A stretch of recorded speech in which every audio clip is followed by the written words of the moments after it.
Como os dije, os voy a mandar un vídeo que he preparado para incidir en cómo debe ser un comentario literario, para qué sirve y por qué no debemos olvidar ninguno de los aspectos que yo digo. Sé que muchos no os habéis enfrentado nunca a esto, pero ya va siendo hora. El comentario literario sirve para conocer y reflexionar sobre el contenido de un texto que se ha considerado importante dentro de la historia de la literatura española o extranjera. Se compone de una serie de partes y en realidad es una técnica de trabajo en literatura. La primera parte, contextualización y localización. Contextualizar y localizar un texto significa hablar de su autor, de qué tipo de género textual estamos tratando, significa también hablar de qué características tiene esa tendencia literaria en la que se escribe y también qué podemos destacar de la obra, qué aspectos importantes tiene esa obra. Si utilizamos como ejemplo el mismo texto que comentasteis, responderíamos: ¿qué tipo de texto es? ¿Lírico, narrativo en verso, narrativo en prosa, teatral? Nos encontramos ante un texto literario en verso, pero es narrativo, porque ya sabemos que es del Mester de Clerecía, que mezcla estas dos tendencias. ¿En qué tendencia se inscribe? Pertenece al Mester de Clerecía, y aquí hablaremos un poco de qué es el Mester de Clerecía. El autor. Bueno, pues en este caso solo tenemos que buscar información de Juan Ruiz. No tenemos que extendernos demasiado, pero tampoco limitarnos a poner solo Juan Ruiz es un escritor español, ¿no? Hay que poner algo más. ¿Qué destacamos de esta obra? Pues según poner la ficha, y es lo que yo he copiado, el libro del Buen Amor, es la obra más importante del siglo XIV, toda la sociedad picaresca del siglo XIV aparece pintada en este libro, etcétera, etcétera. Por tanto, vemos que en esta primera parte no puede faltar ninguno de esos cuatro aspectos. Tampoco hay que extenderse mucho y si tenemos que recurrir a otras fuentes de información, lo haremos. Muchos cogéis, busquéis el texto y aparece comentado. No me parece mal, siempre y cuando aprovechéis la información. Lo que sí me parece un error es que lo copiéis tal cual, porque la técnica del comentario de texto no la estáis adquiriendo, copiando muy bien, pero comentando muy mal.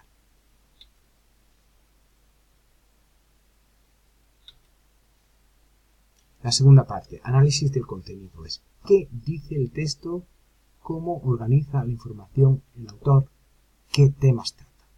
Por tanto, estas tres subepígrafes, resumen, tema e ideas, deben aparecer sí o sí.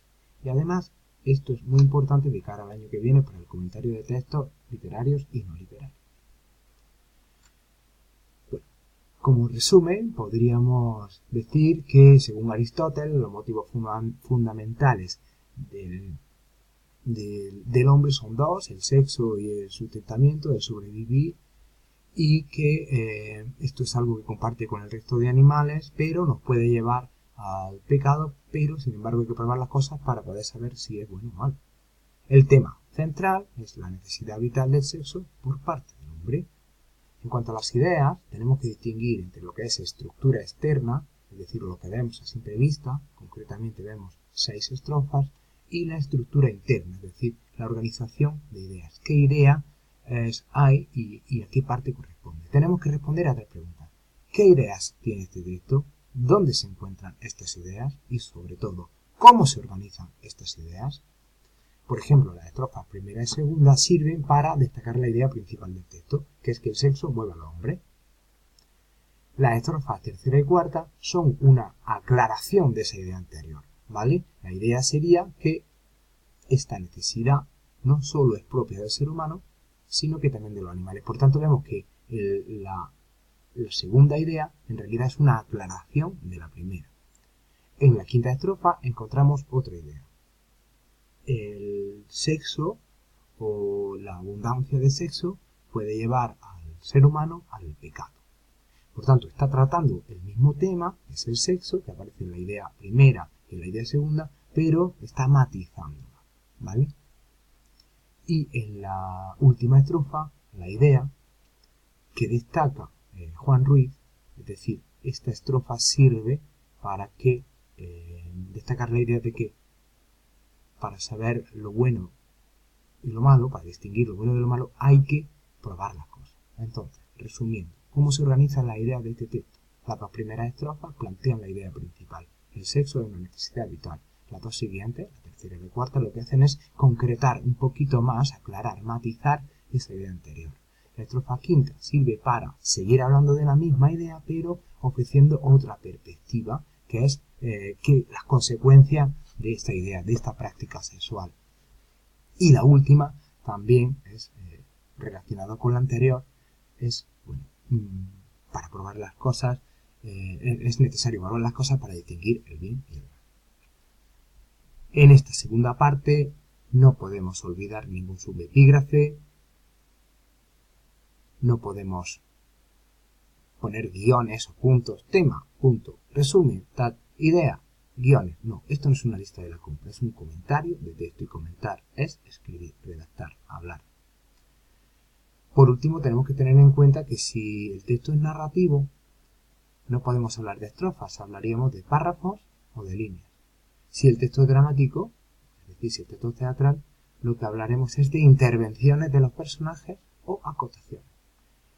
Solo mencionaremos estrofa y verso cuando comentemos un texto lírico.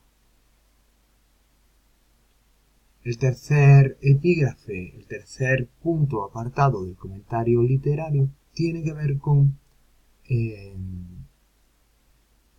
cómo dice el autor las ideas, cómo es su estilo lingüístico, cómo se presenta, qué elementos de género textual, de género literario reconocemos y, por supuesto, cómo es el lenguaje literario. Por un lado, hemos dicho que como el texto es del Mester de Clerecía, que sabemos que es narrativa pero en verso, tenemos que tratar esta parte poética, es decir, lo que corresponde a las estrofas, siguiendo este encabezamiento. Y por otro lado, al ser narrativo, tenemos que identificar los elementos de la narrativa: narrador, personaje, tiempo, espacio, presentación de los hechos, etc. Figuras literarias.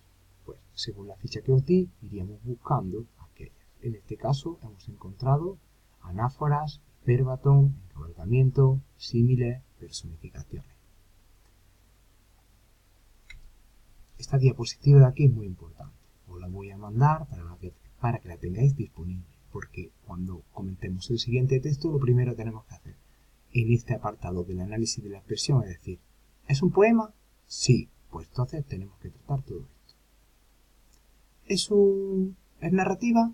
Vale, distinguiremos si es en verso o si es en prosa. Si es en prosa, como os he dicho, trataríamos estos aspectos. Si es en prosa, pues narrador, personajes, estructura, espacio y tiempo.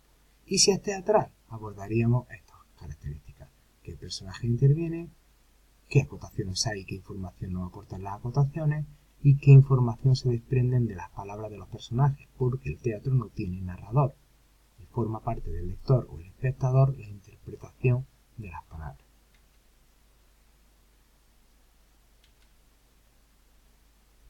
Por último, tenemos el juicio crítico. El juicio crítico no solo es nuestra opinión, no solo es dar nuestra opinión, eso es un aspecto más. Dar nuestra opinión es el colofón a una serie de asuntos que tenemos que tratar antes y que, a modo de guía, podrían partir de estas preguntas. ¿Qué se ve el tema? ¿Cómo ha evolucionado el tema? ¿Por qué es importante tratar este tema? ¿Cómo se puede relacionar el tema con la actualidad? ¿Con qué otras manifestaciones artísticas puede relacionarse? Y por último, como decíamos antes, ¿qué pienso yo? Este es el comentario, el juicio crítico que he realizado yo. Juan Ruiz, en este texto, trata el tema del sexo, entendido como una necesidad del ser humano, más concretamente del hombre como varón. Justifica su necesidad de practicarlo constantemente y cuantas más mujeres, mejor. Es decir, esta es la temática. ¿Qué sé yo del tema? ¿Qué sé yo del tema? En realidad Juan Ruiz no inventa nada, no es original en la temática, quizás solo porque era un clérigo. Por lo demás, ya desde la antigüedad el sexo ha sido tratado por otros autores como Ovidio, con su Ars Amandi, el arte de amar, otras culturas como la hindú con su libro de Kama Sutra, o verdaderos lugares de culto como los lupanares romanos o la ciudad de Pompeya, que hace de los falos una de sus señas de identidad. Esto es lo que yo sé, lo que se me ha ocurrido a mí poner, pero vosotros tendréis otros conocimientos, otras relaciones. ¿Es de actualidad el tema? Pues hoy día el tema sigue siendo de actualidad, muchas veces, desgraciadamente, en forma de noticias trágicas, como las violaciones, abusos sexuales, prácticas denigrantes, trata de blancas, prostitución. ¿Pero por qué es tan importante el tema? Bueno, nos recuerda Juan Ruiz, a través de Aristóteles, que es un tema, el sexo es una necesidad vital propia de la condición de los seres vivos, concretamente de los animales. Es por tanto un aspecto que ocupa un lugar importante en la vida del ser humano. Cuadros como La dama desnuda de Goya, películas como 50 sombras de Grey, estilos musicales como el reggaetón, libros como El cartero de Neruda o Malena es un hombre de tango, es decir, la lista es infinita. Aquí lo que he hecho yo es relacionar esa temática que vemos en este texto con otros textos u otras obras artísticas que también la tratan. Se justifica Juan Ruiz en el hecho de que esta promiscuidad, en que probar las cosas no siempre es lo peor, ya que así podremos distinguir mejor lo bueno de lo malo. Sin embargo, 7 siglos después, se hace más necesario que nunca abordar la educación sexual como algo necesario, eliminando tabúes y prejuicios. ¿Por qué es importante entonces tratar este tema en la actualidad? Quizás así conductas como las que presuntamente llevan a jóvenes violando, vejando y humillando a chicas desaparezcan del mapa. Quizá también impidiendo el acceso fácil al material pornográfico en la red, quizá leyendo más, haciéndonos respetar más. O quizá no. Quizá haya que aceptar todo esto como normal, aunque entonces quizá corramos el riesgo de no saber distinguir el bien y el mal, como decíamos antes. En cualquier caso, hacer del sexo un vicio no parece muy recomendable. Como decía Confucio, los vicios vienen como pasajeros, nos visitan como huéspedes y se quedan como amos. O también podemos coger otra cita, como la de Woody Allen. Solo existen 2 cosas importantes en la vida. La primera es el sexo y la segunda no me acuerdo. Es decir, 2 citas totalmente distintas que nos van a servir como colofón, como guinda a nuestro comentario de texto. Por tanto, chicos, vemos que el comentario de texto no es una tarea breve. Es una tarea que necesita tiempo y reflexión. No se hace en un cuarto de hora. No se hace en un cambio de clase. Así no vamos a mejorar.